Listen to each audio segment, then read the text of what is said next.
একটু আগে মানে পুরো মাথা খারাপ হয়ে গেছিল, ঠিক আছে। এমনি আজকে বিকেল থেকে এদের দুজনের ঘুম নেই, তার মধ্যে দুজনে একটু ঘুমিয়েছিল, তাড়াতাড়ি উঠে এমন কান্না শুরু করেছে, তোজো উঠে পড়েছে। এবার তোজো উঠে কান্নাকাটি করছে, খাবে।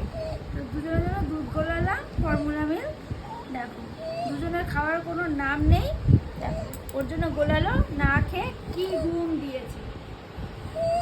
আর এনাকে দেখো মানে কি বলবো, এরা বাবু মশাই, এই যে খাচ্ছে আর ফেলে দিচ্ছে কেন জানি না। ফর্মুলা মিল্কটা কিন্তু খেতেই চায় না, আমরা যতই খাওয়ানোর চেষ্টা করি ওরা কিন্তু খেতে চাইছে না।